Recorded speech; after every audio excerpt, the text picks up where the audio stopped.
Killers Among Us. Gregory Partridge was my son. We had a very special relationship. We were more best friends than father and son. We were just there for each other.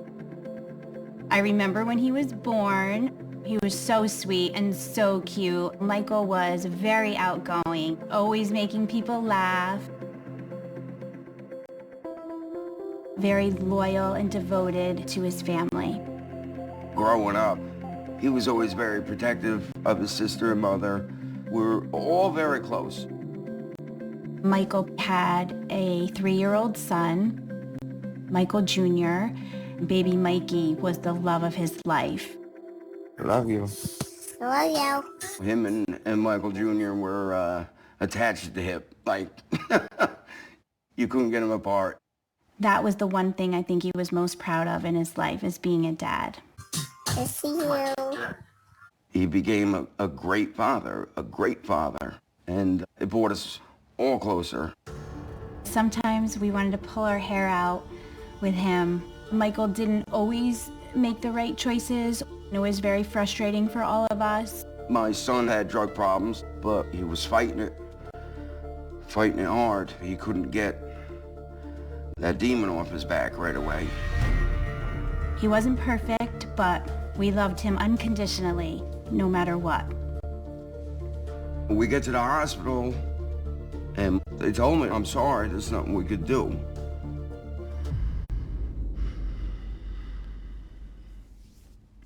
It was shocking. Members mentioned Courtney Clemenza as being Michael's girlfriend.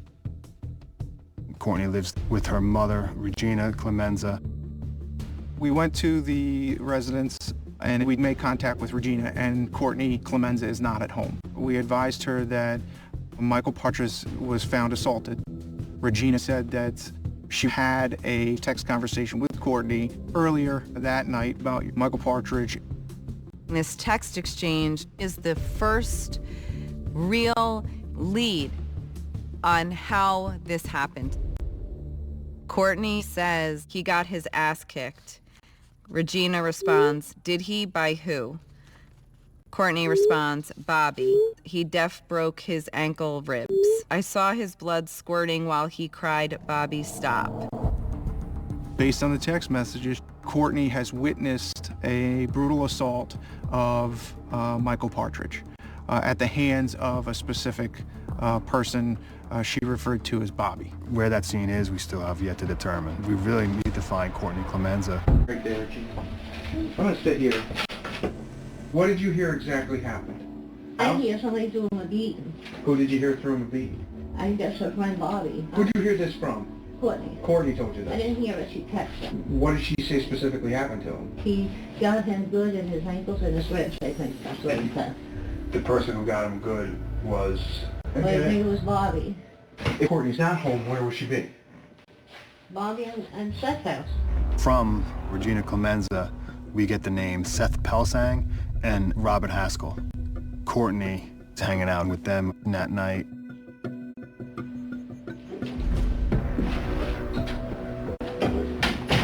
Know some went down, so we need to talk to you about what you might know about that.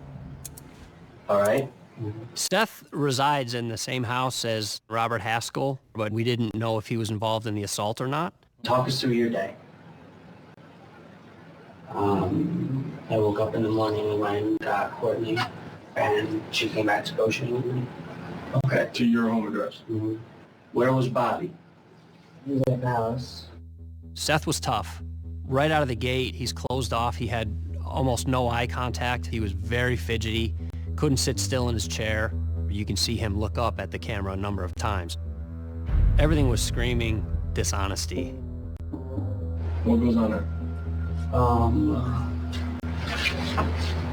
We hung out and just...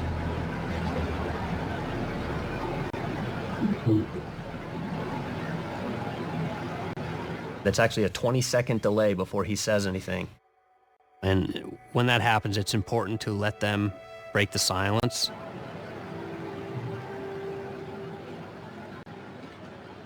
Dude, here, I don't want to incriminate myself or anything. Truthfully, what happened?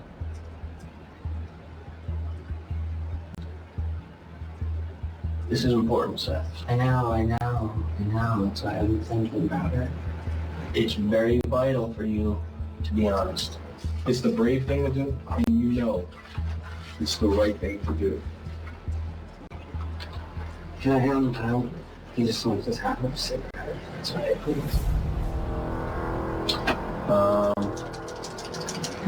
Yeah, I mean, we can.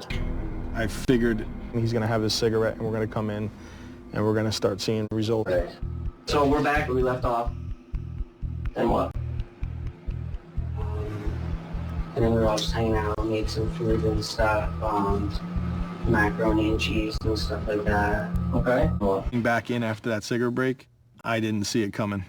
I was quite surprised that he would ask for a lawyer.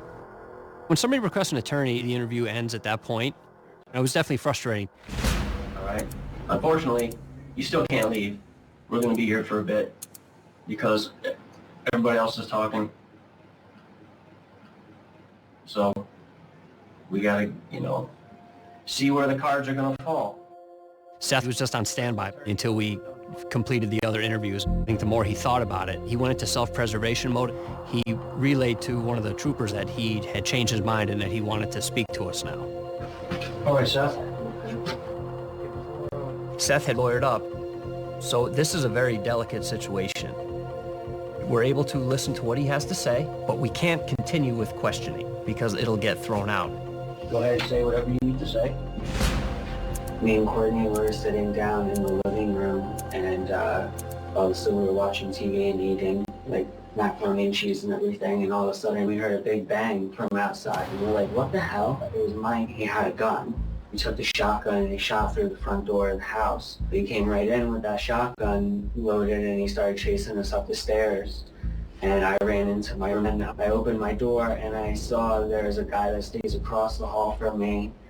He had him, like, pinned down, had him, like, subdued or whatever. And, Bobby just started hitting him with the bat. I thought to, like, subdue him at first, He slid him down the stairs and then brought him outside. So then they got a tarp, put it in the back seat, and put Mike in there. And Bobby made us go with him and drop him off, like, over by his house. Okay. Sit tight for me for a second. He's willing to tell us that he saw Rob strike Michael with a baseball bat. And that's a big piece of the puzzle. Now we have Seth's version of events to compare to the other interviews. Why did they kill? Who is the killer?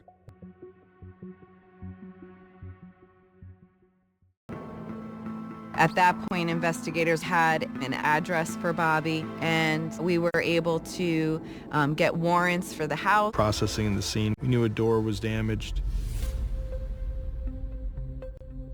Knew there was a struggle inside the house.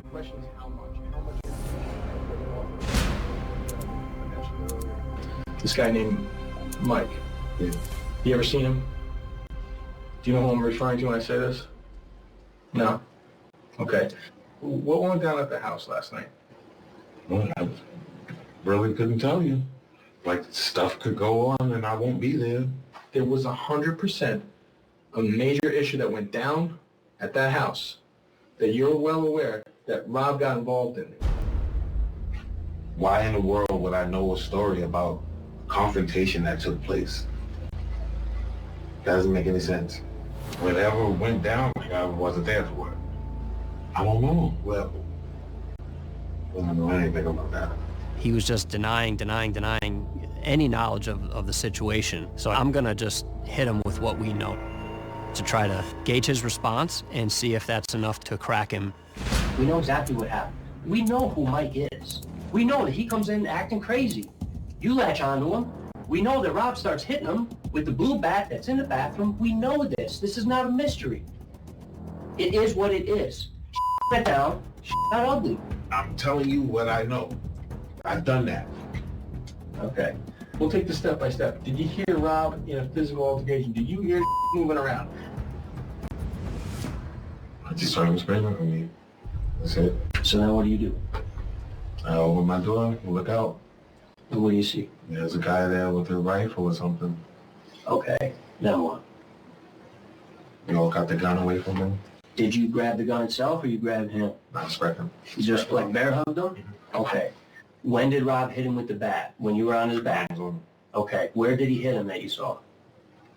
The feet, his feet, his legs. Just his feet and his legs. Clemenza's interview becomes important because we know that she's seen what happened. She texted her mother, and those text messages can't go away.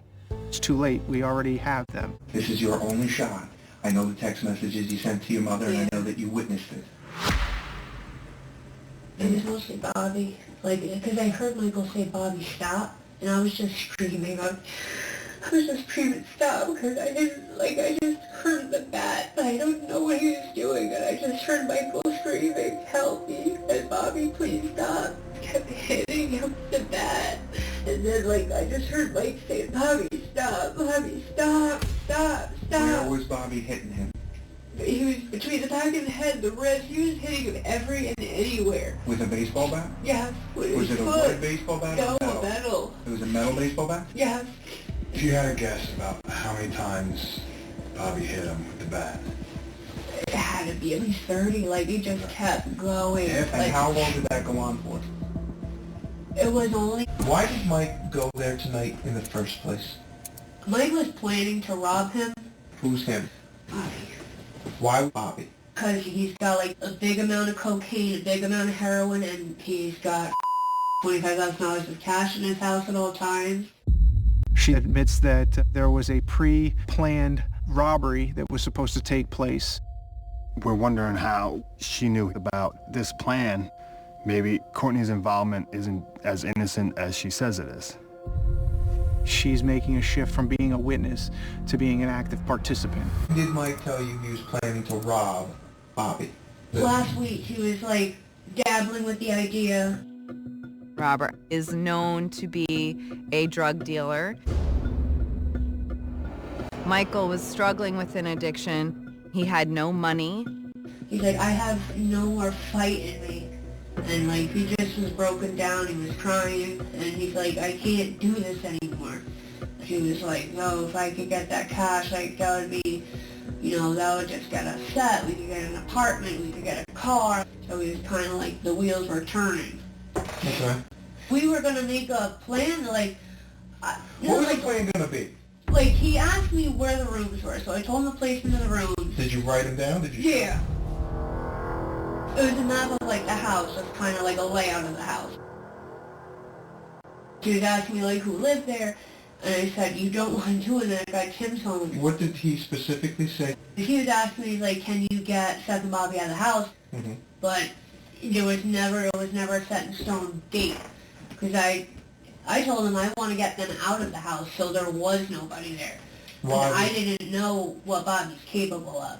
So you guys had this conversation about who's in the house. It would make sense if you were also discussing where the drugs are in the house. Yeah, Bobby's room. He has this little portable safe, but because I said I told him I don't know exactly where it would be, because sometimes it's in the closet, sometimes it's under the bed, sometimes it's in Bobby's arms. So there's no loyalty anymore. So now you're talking to Mike. You're in essence telling him where the safe may or may not be. Yes. That the drugs are going to be in his room. That Tim, if he's there, don't do it. Yeah. Did he tell you he was going to rob the place that night? No, he did not. If I put you on a poly... If you found this case as chilling as we did, don't forget to like, subscribe, and hit the bell so you never miss a new story. We post regularly, diving deep into unsolved mysteries, dark conspiracies, and the cases that still keep investigators up at night. What do you think happened in this case? Drop your theories in the comments. We want to hear your take. Until next time, stay safe and stay curious. This has been Crime and Conspiracy Files.